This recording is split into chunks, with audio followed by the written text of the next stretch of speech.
कह रहा कोई कण एक निश्चित समय अंतराल में, कह रहा कोई कण एक निश्चित समय अंतराल में एक निश्चित पथ पर बार बार अपने गति को दोहराती है या दोहराता है, तो इस गति को क्या कहते हैं या क्या बोलेंगे? क्वेश्चन फिर से देखिए, कह रहा है कोई कण एक निश्चित समय अंतराल में एक निश्चित पथ पर, पथ मीन्स रास्ता, रास्ता भी निश्चित है, तो कह रहा है कोई कण एक निश्चित समय अंतराल में एक निश्चित पथ पर बार बार अपनी गति को दोहराता है, यानी कि पुनरावृत्ति करता है, तो इस गति को क्या कहेंगे?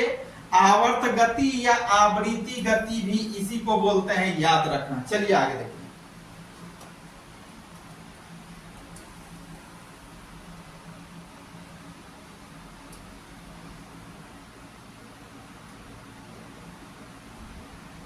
आगे क्वेश्चन है, कह रहा एक दोलन पूरा करने में जितना समय लगता है उसे क्या बोलेंगे? एक दोलन को पूरा करने में जो समय अवधि लगता है, जो समय लगता है उसको आवर्तकाल बोलते हैं, याद रखना। एक दोलन पूरा करने में जो समय लगता है उसे क्या बोलते हैं? आवर्तकाल कहते हैं, याद रखना है, आवर्तकाल। तो वही कह रहे हैं यहाँ, एक दोलन पूरा करने में जितना समय लगता है उसे कहते हैं, उसे आवर्तकाल कहते हैं। आवर्तकाल किसे बोलेंगे? एक, याद रखना, एक दोलन पूरा करने में लगे कुल समय को क्या बोलेंगे?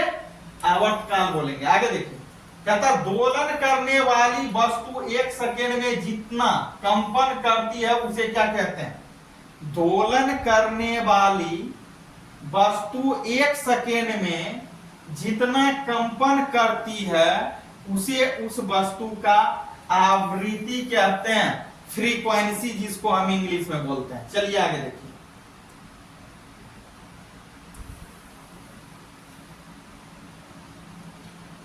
आवृत्ति और आवर्तकाल से रिलेटेड आपको एक क्वेश्चन या दो क्वेश्चन निश्चित रहेगा, माइंड में रखना है, एडजस्ट करना है। आगे देखिए, कह रहा है आवृत्ति का मात्रक क्या होता है? आवृत्ति का मात्रक जो होता है वह हर्ट्ज होता है, इससे पहले भी बता चुके हैं। आवृत्ति का मात्रक क्या होता है? हर्ट्ज होता है, और हर्ट्ज को किससे डिनोट करते हैं? Hz से, याद रखना, Hz।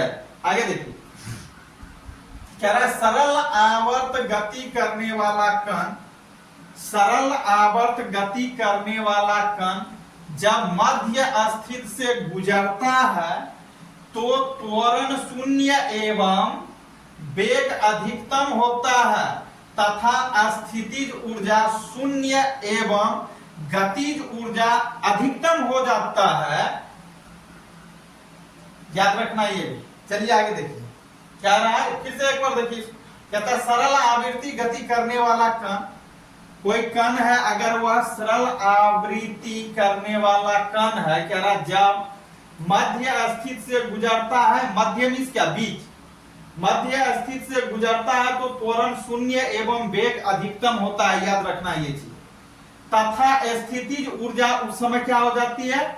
शून्य, और गतिज ऊर्जा अधिकतम होता है, याद रखना। आगे देखिए, कहता है यदि डोरी की लंबाई L, कह रहा है यदि डोरी की लंबाई L तथा गुरुत्वीय त्वरण G हो तो लोलक का आवर्तकाल क्या होगा? तो उस समय लोलक का आवर्तकाल जो होता है T बराबर 2 pi root under L by G होगा, याद रखना। आगे देखिए,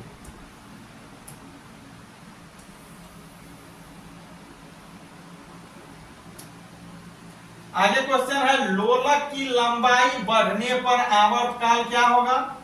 जब लोलक की लंबाई बढ़ जाती है तो उस समय आवर्तकाल जो होता है बढ़ जाता है या बढ़ेगा। लोलक की लंबाई बढ़ने पर आवर्तकाल भी बढ़ता है, याद रखना। आगे देखिए, लोलक को ऊपर या नीचे ले जाने पर आवर्तकाल बढ़ जाता है, क्यों?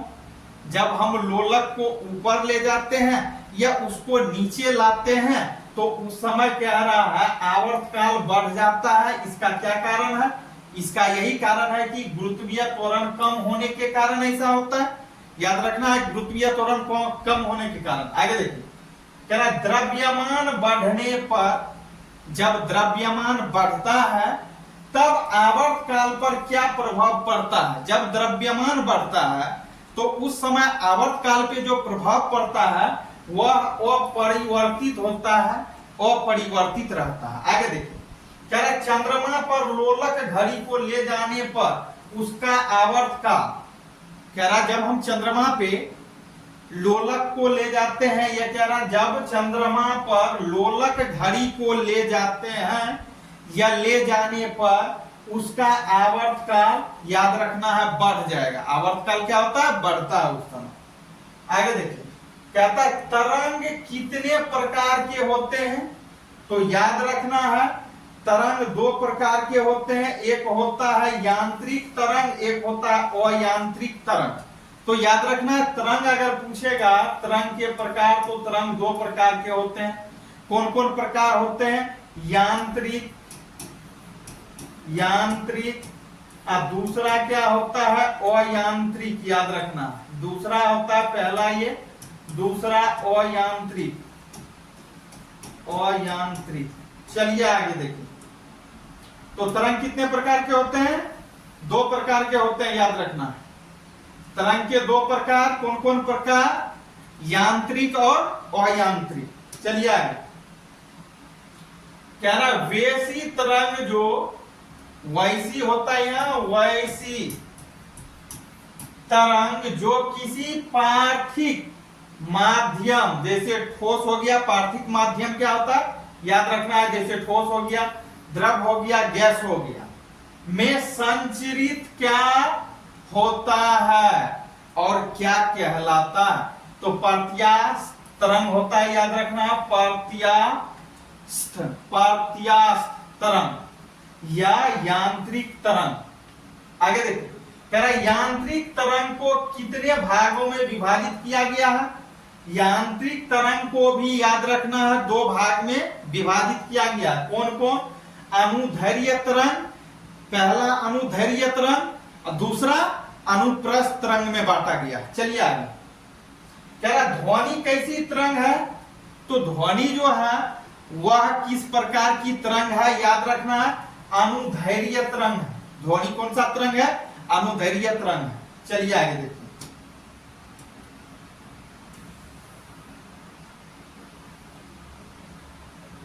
आगे दिया हुआ प्रकाश कैसी तरंग है, यह प्रकाश किस प्रकार का तरंग है पूछता है, तो अनुप्रस्थ तरंग है। याद रखना प्रकाश किस प्रकार का तरंग है, अनुप्रस्थ। आगे देखिए, कह रहा है किस प्रकार की तरंगों में ध्रुवण नहीं होता है, कह रहा किस प्रकार के तरंग में ध्रुवण नहीं होते, याद रखना ध्रुवण।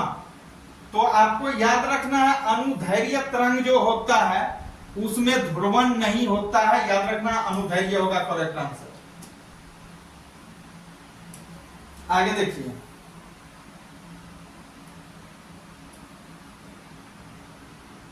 आगे क्वेश्चन है, कहता है वैसी तरंग जिसे संचरण के लिए माध्यम की आवश्यकता नहीं होती है उसे क्या बोलेंगे। वैसी तरंग जिसे संचरण के लिए माध्यम की किसी भी प्रकार की आवश्यकता नहीं होती है, कोई आवश्यकता नहीं होती है, तो ऐसे तरंग को क्या बोलेंगे, अयांत्रिक तरंग। याद रखना इसका करेक्ट आंसर जो होगा अयांत्रिक तरंग। आगे देखिए, कहता है अयांत्रिक तरंग को और क्या कहते हैं, अयांत्रिक तरंग को और क्या कहते हैं, अयांत्रिक तरंग को और क्या कहते हैं का मतलब क्या हो कि और दूसरे किन नामों से जानते हैं। तो अयांत्रिक तरंग को अगर हम बात करें तो विद्युत चुंबकीय तरंग के भी नाम से जानते हैं। एक नाम तो है ये है अयांत्रिक तरंग, दूसरा विद्युत चुंबकीय तरंग। चलिए, कहता है सभी विद्युत चुंबकीय तरंग, कह रहा सभी विद्युत चुंबकीय तरंग किसकी बनी होती है, ये किन से बनी होती है, तो फोटॉन से बनी होती है, फोटॉन ऊर्जा से, आपको याद रखना। आगे कह रहा विद्युत चुंबकीय तरंग का, विद्युत चुंबकीय तरंग का तरंगदैर्घ्य परिसर का रेंज कितना होता है। कहने का भावार्थ यह हुआ कि कहता विद्युत चुंबकीय तरंग जो है उस तरंग का तरंग दैर्घ्य परिसर क्या होता है, मतलब कहां से लेकर कहां तक होता है। तो याद रखना है 10⁻⁻14 मीटर से लेकर के 10⁻+4 मीटर होता है। यही इसका परिसर है, रेंज है। आगे देखिए, आगे क्वेश्चन है विद्युत चुंबकीय तरंग की अवधारणा किसने दिया। विद्युत चुंबकीय तरंग का अवधारणा किसने दिया। तो याद रखना है कि विद्युत चुंबकीय तरंग के अवधारणा देने वाले वैज्ञानिक जो थे वह थे मैक्सवेल। याद रखना है, करेक्ट आंसर क्या होगा आपका, मैक्सवेल।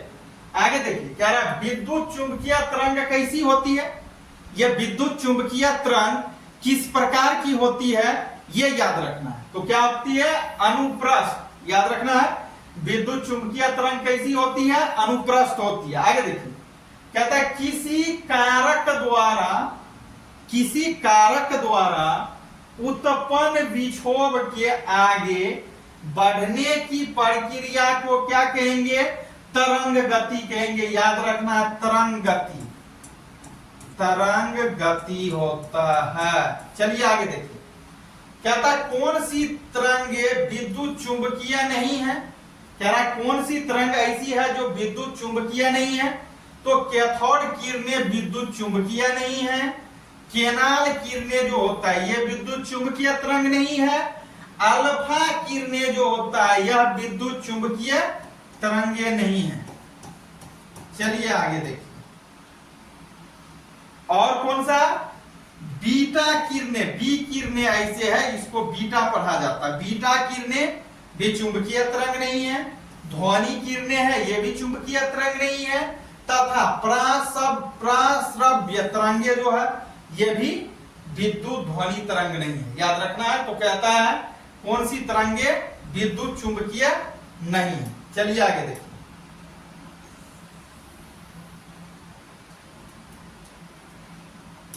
अगला क्वेश्चन है समान दिशा में कंपन करने वाले दो क्रमागत कणों के, कहता है समान दिशा में, समान दिशा का मतलब क्या हो, एक ही और पूरब से पश्चिम तो पश्चिम से पूरब से पश्चिम तो पूरब से पश्चिम ही, पश्चिम से पूरब तो पश्चिम से पूरब। कहता है समान दिशा में कंपन करने वाले मतलब एक ही दिशा में। तो कह रहा समान दिशा में कंपन करने वाले दो क्रमागत कणों की बीच की दूरी को क्या कहते हैं, तो तरंगीय दैर्घ्य बोलते हैं। याद रखना तरंगीय दैर्घ्य होगा आपका करेक्ट आंसर। आगे दिया हुआ तरंग दैर्घ्य का एसआई मात्रक क्या होता है, कई बार पूछा गया है। तो तरंग दैर्घ्य का एसआई मात्रक जो होता है वह होता है मीटर। याद रखना। आगे देखिए, कहता है तरंग दैर्घ्य का अन्य मात्रक क्या है। तरंग दैर्घ्य का अन्य मात्रक जो है और भी मात्रक जो है वह है एंगस्ट्रॉम। और एंगस्ट्रॉम को किससे डिनोट करते हैं, ये अपन नोट से। चलिए आगे देखिए, कहता है तरंग चाल क्या होता है, यह तरंग चाल बराबर होता है, याद रखना, आवृत्ति गुना तरंगीय दैर्घ्य। तरंग चाल बराबर क्या होता है, आवृत्ति गुना तरंग दैर्घ्य, ये भी याद रखना। चलिए आगे देखिए,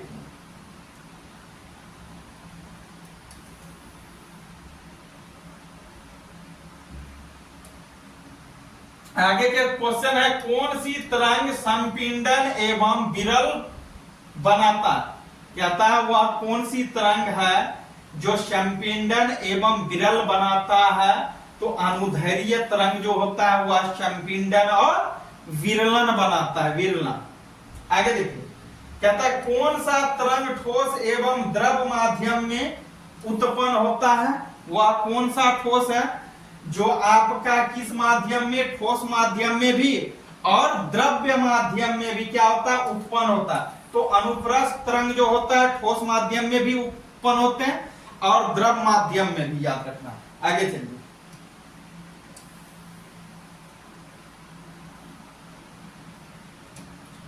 आगे क्वेश्चन है पानी की सतह पर कौन सा तरंग उत्पन्न होता है। तो पानी के सतह पे जो तरंग उत्पन्न होता है उसका नाम है अनुप्रस्थ तरंग। याद रखना है अनुप्रस्थ तरंग। पानी की सतह पर कौन सा तरंग उत्पन्न होता है, अनुप्रस्थ तरंग। आगे देखिए, गामा किरणें की खोज किसने किया। गामा किरणें की खोज कह रहा है किसने किया, तो हमारे महोदय पॉल पिलार्ड या हेनरी बेकुरल ने किया था। किसकी खोज? गामा किरणें की। आगे देखिए, गामा किरण का तरंगदैर्घ्य परिसर कितना है? गामा किरणें का कह रहा है तरंगदैर्घ्य की सॉरी कह रहा है गामा किरणें का तरंगदैर्घ्य परिसर कितना है, मतलब गामा का रेंज कितना हो सकता है, तो 10⁻⁻14 मीटर से लेकर के 10⁻⁻ कहां तक? 10 तक। ये आपको याद रखना। आगे देखिए, कह रहा गामा किरण का आवृत्ति परिसर कितना होता? यहाँ तरंगदैर्घ्य परिसर है गामा का, यहाँ गामा का आवृत्ति परिसर है, तो याद रखना है 10⁻20 से लेकर के 10⁻18 हर्ट्ज तक। HZ लगा हुआ हर्ट्ज।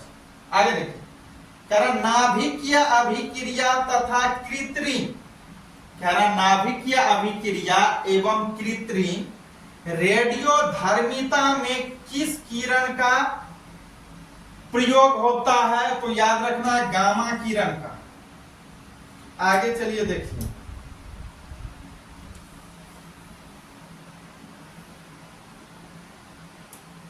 आगे जो किरणें है, कह रहा एक्स किरणें की खोज किसने किया? एक्स किरणें की खोज किसने किया, तो याद रखना है आपको रॉन्टजन ने किया था। आगे कह रहा है एक्स किरण का तरंगदैर्घ्य कितना होता है, तो एक्स किरण का तरंगदैर्घ्य जो होता है याद रखना है वह होता है 10⁻⁻10 मीटर से 10⁻⁸ मीटर तक याद रखना है। चलिए आगे देखिए, आगे है एक्स किरण या एक्स किरणें का आवृत्ति परिसर कितना होता है, तो एक्स किरणें का आवृत्ति परिसर जो होता है वह होता है 10⁻18 से 10⁻16 HZ तक होता है, हर्ट्ज तक। चलिए आगे देखिए, कहता है एक्स किरण का उपयोग कहां होता है, तो एक्स किरण का उपयोग जो हम लोग करते हैं चिकित्सा में करते हैं, मतलब डॉक्टरी विभाग बोल सकते हैं, व्यवसाय में भी करते हैं, जासूसी में, इंजीनियरिंग में करते हैं। तो चलिए इससे आगे का